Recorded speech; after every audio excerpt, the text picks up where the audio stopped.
Estamos en contacto con Claudio Lozano. Buenos días, Claudio. Sí, buen día, Mario. ¿Cómo te va? Bien, bien, Claudio. Bueno, un gusto volver a comunicarme con vos después de algunas circunstancias que no nos permitieron estas entrevistas. Se han acumulado tantos temas que no sabría muy bien por dónde empezar, pero vamos, mira, voy a empezar dándole satisfacción a una demanda de nuestros propios oyentes. Que son muchos de ellos jubilados, ¿eh? Sí, Y bueno, preocupados por los raquíticos ingresos que hoy tienen, ¿verdad? Que vienen teniendo desde hace ya mucho tiempo, en fin, por distintas circunstancias, y algunos me han solicitado una respuesta respecto de las perspectivas del haber jubilatorio, es decir, básicamente al jubilado lo que le interesa es la capacidad de compra que vayan a tener, la capacidad de consumo, el poder adquisitivo del haber jubilatorio. De aquí para adelante y con estas fórmulas, ¿cómo estás viendo vos esa situación? mira, la verdad que la fórmula que se está planteando es prácticamente no ha trascendido todavía con detalle, no tenemos eh, el detalle concreto como para ver si es exactamente igual que la que teníamos en la etapa kirchnerista, pero se le parece bastante. Es una fórmula que combina mitad de evolución en relación a los salarios y mitad de evolución en relación a la recaudación.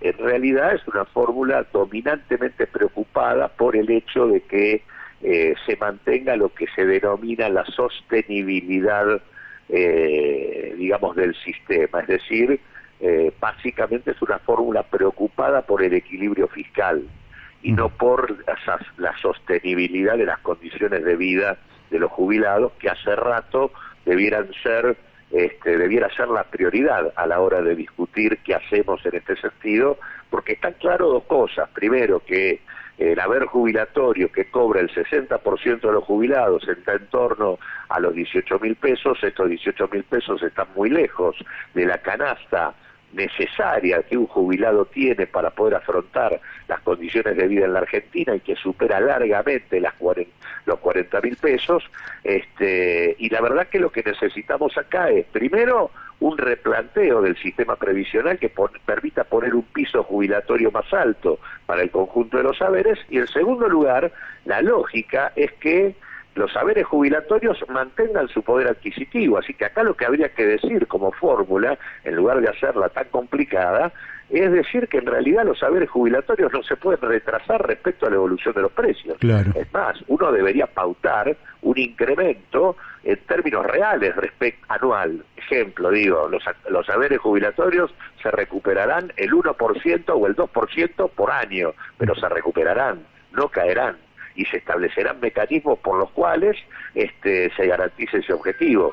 Me parece que acá se arman fórmulas que tienen un objetivo distinto a mejorar las condiciones de vida de la población, y esto tiene que ver con un hecho concreto que es el mismo que explicó por qué se suspendió digamos, la fórmula anterior, que tampoco era una maravilla, era una fórmula que implicó deterioro en el poder adquisitivo de los jubilados. Me refiero a la fórmula macrista.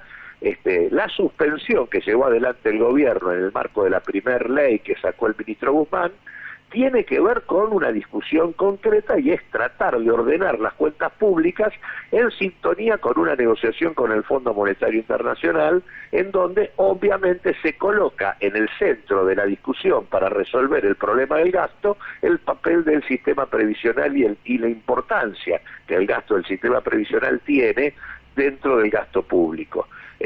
Bueno, en ese marco es en el que estamos. Argentina está en el marco de una negociación con el fondo. El proyecto 2021 es un proyecto restrictivo en términos presupuestarios para la cuestión jubilatoria. En realidad, lo que el presupuesto dice, comparado con la evolución de precios esperable para el año 2021, es que las jubilaciones en términos reales caerían. Y en todo caso, la fórmula que se está planteando es una fórmula que no resuelve ese problema. Además, el tema de poner una fórmula que combina salarios y recaudación tiene el problema de que en los contextos de caída de la actividad económica, donde por lo tanto cae la recaudación, en realidad lo que se hace ahí es deprimir aún más los saberes jubilatorios, es decir, los jubilados en los contextos de digamos, de deterioro de la actividad económica se verían perjudicados. Así que me da la sensación de que en un contexto de una Argentina bastante vapuleada en términos sociales, la fórmula no tiene lo que desde mi punto de vista debería ser su objetivo fundamental, que es garantizar que el poder adquisitivo de las jubilaciones no caiga, y es más, dado que están retrasadas, deberían subir, debería haber alguna propuesta por parte del gobierno respecto a cuánto debieran recomponerse las jubilaciones. Es posible que haya que discutir que no todas las jubilaciones necesitan recuperarse en términos reales, es posible que esto se pueda debatir, que haya jubilaciones que a partir de determinado nivel de ingresos puedan acompañar la evolución de los precios y no necesariamente subir por encima de ellos, pero está claro que para los que cobran más de la mitad de los jubilados, que cobran haberes mínimos que están en el orden de los 18.000 pesos, con una canasta que está arriba de los 40.000, claramente allí la fórmula debería garantizar la recuperación del poder adquisitivo, y esto no necesariamente lo garantiza. Claro, ahora cuando cae la recaudación es porque evidentemente estás en un periodo de baja actividad, es decir, puede ser recesión o baja actividad simplemente. Ahora, si vos actúas procíclicamente en una baja, restringiendo el mercado interno, porque los jubilados también son parte sustancial del mercado interno, da la impresión de que agudizarías el proceso recesivo en lugar de tratar de resolverlo a través de estimular el consumo de los sectores más postergados. Bueno, eso es lo que no se entiende del presupuesto. En realidad uno debiera pensar que la Argentina, que está hoy en una situación de una capacidad económica subutilizada, hay mucha capacidad ociosa, más de la mitad de la actividad económica o de la capacidad productiva no se utiliza. En este contexto nosotros deberíamos impulsar por vía del presupuesto demanda. Bueno, claro, no se entiende que en ese contexto el ingreso familiar de emergencia, en lugar de sostenerse, se restrinja. No se entiende por qué en ese contexto el salario de los estatales pierde en términos de poder adquisitivo.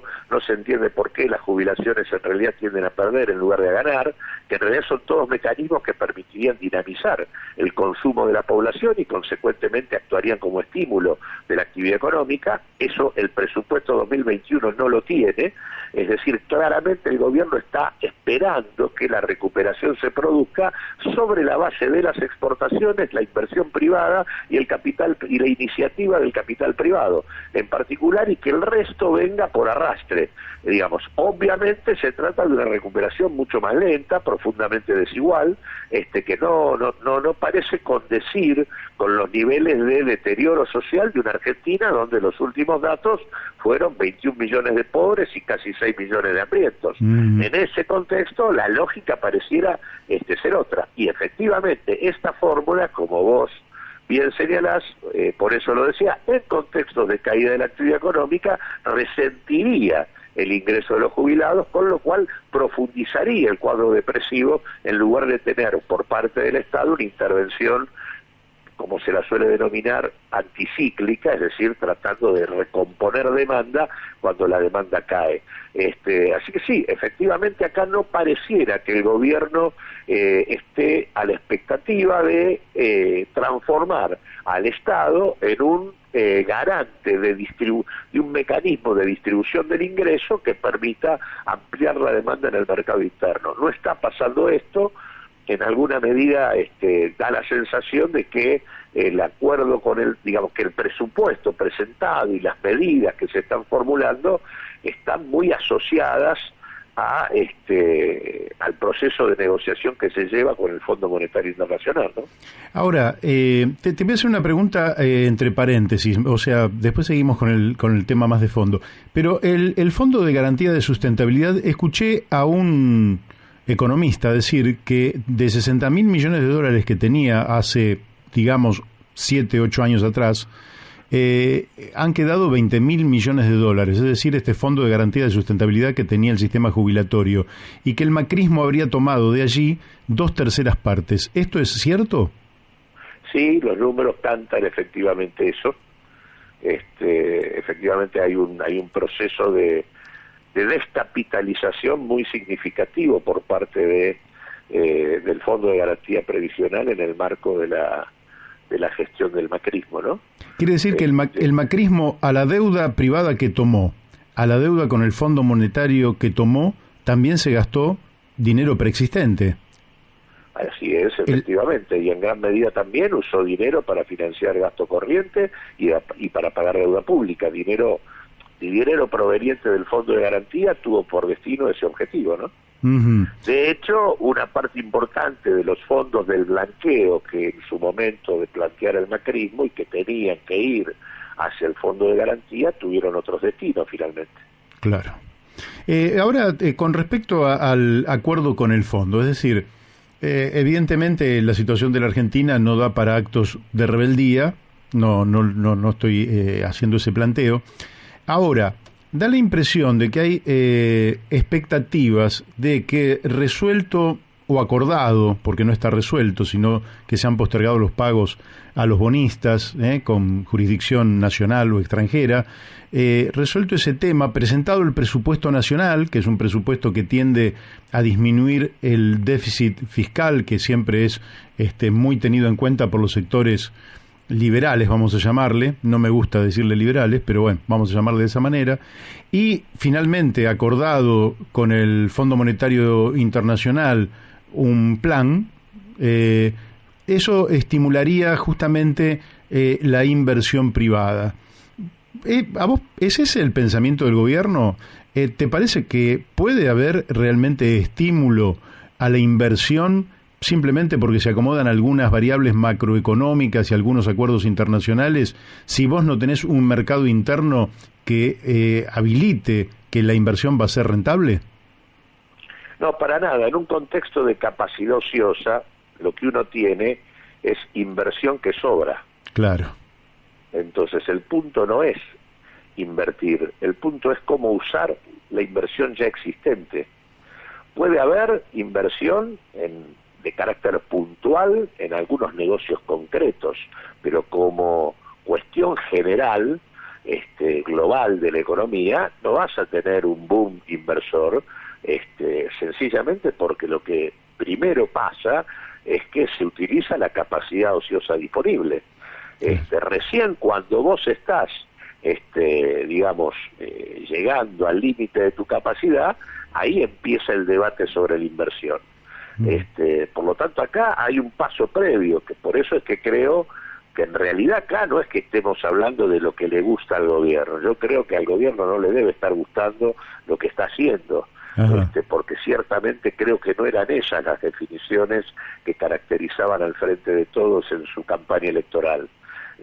Lo cierto es que los términos de la negociación de la deuda colocada como punto rector de la organización del plan económico están colocando condiciones, básicamente porque la opción negociadora que utilizó el gobierno es la de buscar una asociación con el fondo de carácter estratégico para discutir primero con los bonistas y luego ahora con este organismo. Y esto obviamente implica condicionalidades, y esas condicionalidades son las que están pesando.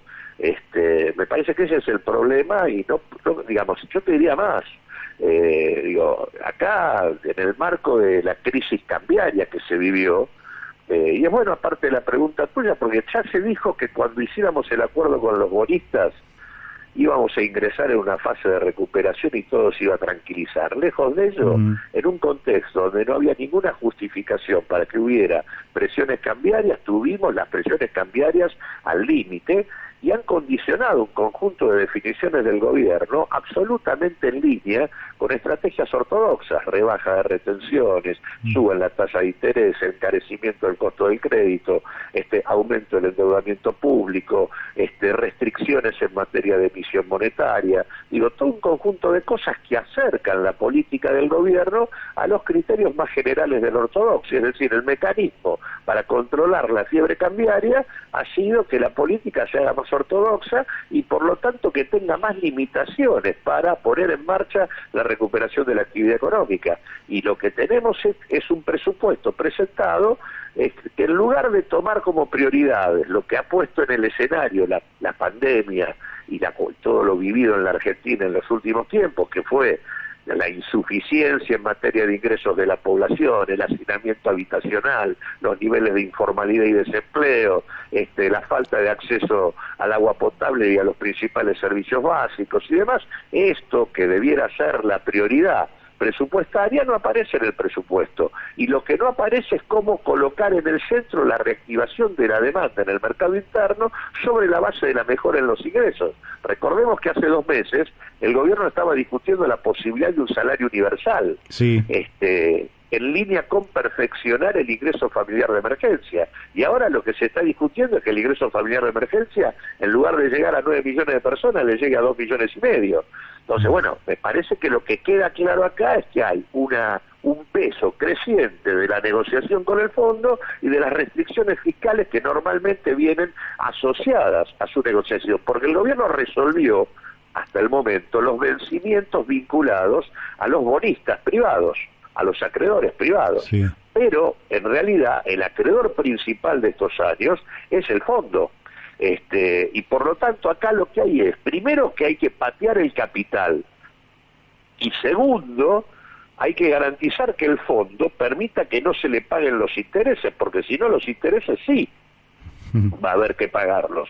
Ahora, también esto tiene por detrás una renuncia por parte del gobierno, que es haber politizado la discusión con el fondo, porque acá claramente el acuerdo con el fondo fue un acuerdo absolutamente nulo, en donde no se cumplieron los procedimientos administrativos, jurídicos y constitucionales que la Argentina tiene, se incumplió absolutamente con todo, sí. Y además fue un acuerdo que violentó incluso el propio estatuto del fondo, donde el fondo le prestó a la Argentina violando sus propios estatutos. Claramente Argentina podría haber planteado una discusión respecto a los vicios de nulidad que este acuerdo tiene y tratar de partir al medio, partir por la mitad los costos de una situación de esta naturaleza. Acá el fondo puso más de la mitad de su capacidad prestable en la Argentina de manera absolutamente irregular. Y nosotros estamos condicionando la política de este periodo gubernamental en función de sacarnos de encima algo que no tuvo ninguna justificación económica, tuvo únicamente una justificación de carácter político, de sostenimiento de la reelección del macrismo y de condicionamiento del futuro gobierno eventual que pudiera sucederlo. Me parece que esto quedó claro, lo han dicho propios funcionarios del gobierno norteamericano. Me parece que esa discusión política que no se ha dado, y que es lo que seguimos renunciando una y otra vez cada vez que se negocia el endeudamiento, suponiendo que la deuda tiene solución financiera, cuando no la tiene. Acá si no hay alguna discusión política fuerte, las cosas en el tema de la deuda no se resuelven. Y el problema es ese. Hoy estamos con el corset que nos está poniendo el Fondo Monetario en la discusión del presupuesto nacional, y estamos perdiendo la posibilidad de que el instrumento, que es el Estado, pueda tener un papel mucho más potente en términos de redistribución de ingresos para ampliar el mercado interno. Esa variante no está hoy en el escenario de la economía argentina porque nos la está mutilando la discusión con el fondo. Te hago una pregunta así, porque me has ido llevando a lo político. ¿No sentís un gobierno tímido? Planteó lo de Vicentín, la posibilidad de expropiar, que era absolutamente lógico, no era una expropiación arbitraria, era una expropiación en defensa de productores, en defensa de trabajadores, de una fuente productiva, y no lo hizo. Después está pendiente el impuesto a las grandes, una contribución a las grandes fortunas que no termina de concretarse y seguimos en el marco de la crisis. Hubo tomas de tierra de gente desamparada, desesperada, los que no tienen nada, y fueron desalojados de manera bestial como dándole una señal a la propiedad privada de que es absolutamente intocable, incluso en el marco de necesidades extremas de familias argentinas. ¿No te parece que el gobierno está tomando con cierta timidez la defensa de los intereses populares? Mi impresión es que en cada una de las cuestiones que vos mencionás lo que hay es un gobierno que no termina de construir las coaliciones políticas que necesita para sostener las decisiones que tenemos que afrontar. En el caso de Vicentín es un caso muy claro, ahí afectados por Vicentín está no solo la banca pública, hay cerca de 7.000 trabajadores que dependen de Vicentín, claro, que tienen que ver con organizaciones sindicales concretas, hay 1.800 productores agropecuarios, muchos de ellos pequeños y medianos, 93 cooperativas, todos esos actores debieron haber sido parte de la decisión de expropiar Vicentín. No debió haber sido una decisión unilateral por parte del gobierno sin acordar y articular con ellos una masa crítica que tuviera la decisión de avanzar en esa dirección. Entonces, si uno no construye las coaliciones políticas que son necesarias para cada definición, indudablemente las cosas se van complicando. Yo creo que en el tema de la negociación de la deuda, la verdad es que Argentina renunció a una clave que hubiera fortalecido su capacidad de negociación, que es la investigación del endeudamiento. La verdad que no sé por qué renunció, porque la planteó el propio presidente de la Nación en el inicio de las sesiones legislativas de este año. Sí. La planteó la propia vicepresidenta de la Nación en la presentación de su libro en Cuba, diciendo la necesidad de una comisión parlamentaria que investigue el endeudamiento y termine con la impunidad de fenómenos permanentes de sobreendeudamiento y crisis que la Argentina viene viviendo desde la dictadura para acá y que no terminan. Digo, bueno, y no se hizo, no se investigó, y la verdad que la investigación hubiera permitido discusiones muy importantes, entre ellas las irregularidades jurídicas, administrativas y constitucionales del acuerdo con el fondo, hubiera permitido mostrar que muchos de los bonos emitidos por la Argentina tenían niveles de irregularidad y de ilegalidad absoluto. Ejemplo, el famoso y paradigmático bono a 100 años que violó la ley de administración financiera, violó la ley de presupuesto, se emitió por Twitter, cualquier cosa. Ahora, bueno, todas esas cuestiones, no sé por qué no se hicieron. Ahora, ¿qué es lo que me parece que está pasando? Que el Frente de Todos ha sabido ser un instrumento electoral muy importante para ponerle límite al avance del macrismo. Creo que está costando transformar al Frente de Todos en una coalición política donde pesen muchas de las organizaciones populares y de las fuerzas políticas que se reconocieron, que nos reconocimos en el marco de esa propuesta político-electoral en función de poder avanzar con las transformaciones que corresponden. Lo mismo con el impuesto a las grandes fortunas. Es una barbaridad que en el contexto de la Argentina que tenemos, ese impuesto no haya salido, desde la Edad Media, en situaciones de crisis, de emergencia, de pestes o de guerra, los que más aportaban eran los que tenían más, los nobles, eran los que le aportaban a los reyes para llevar adelante los objetivos. Entonces la verdad es que es una cuestión elemental, más allá de que incluso seguimos teniendo la necesidad de una reforma impositiva integral en la Argentina, porque no es solamente que necesitamos que aporten una sola vez. El impuesto a los patrimonios en la Argentina representa el 4% del total de la recaudación, es decir, la nada, no pone nada. Entonces no discutir estos temas, lo mismo con el tema de la crisis cambiaria, estamos yendo a una solución ortodoxa de la crisis cambiaria porque lo que no se terminó lo que no hicimos fue tomar control sobre el ingreso y la salida de divisas, es decir, los controles sobre el comercio exterior, los controles sobre el flujo de importados, el control sobre el comercio de granos, todo un conjunto de cosas que deberían haber existido y que no existieron. ¿Cómo vamos a tener una crisis cambiaria con una Argentina en donde tenés un saldo comercial este año del orden de los 15.000 millones de dólares? Claro. Acá no hay una restricción externa, no por virtud, por defecto, es decir, la Argentina está parada, no importa, tenés un saldo comercial abundante, el tema es que no tiene dólares el Banco Central, pero no los tiene porque permitió que los grandes capitales privados, muchos de ellos transnacionales, se llevaran 7.000 palos para cancelar deuda cuando podrían haber afrontado las deudas con sus propios recursos o podrían haber reprogramado los vencimientos y en algunos casos eran deudas claramente dibujadas de subsidiarias con sus casas matrices, todo un conjunto de cosas que debieran discutirse. Ahora, si en lugar de ir, frente a la crisis cambiaria, ir a, propiciar una discusión con los exportadores para que liquiden los 4.000 millones de dólares que todavía tienen afuera, en lugar de esto, la única solución es levantar la tasa de interés y los rendimientos en pesos, el resultado inmediato es que yo controlo el tipo de cambio, pero elevando el costo del crédito. Y la verdad que en este contexto necesito crédito más barato para financiar la recuperación de la actividad económica. Así que por un lado estoy controlando el dólar, pero me estoy complicando la posibilidad de reactivación.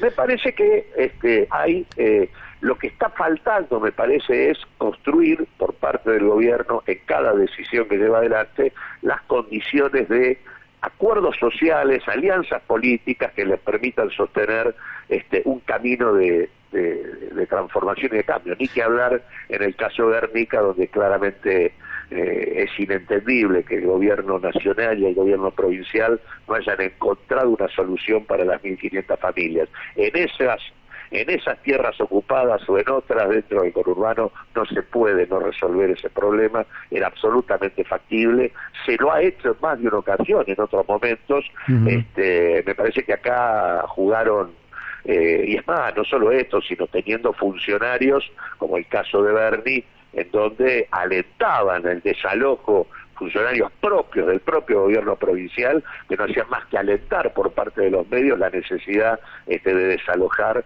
las tierras ocupadas, en lugar de discutir cómo se resolvía el problema habitacional que se estaba mostrando, ¿no? Claudio, definiciones clarísimas. Te agradezco muchísimo y te mando un fuerte abrazo. No, al contrario, gracias a vos por llamar, Mario. Hasta luego. Hasta luego, Claudio.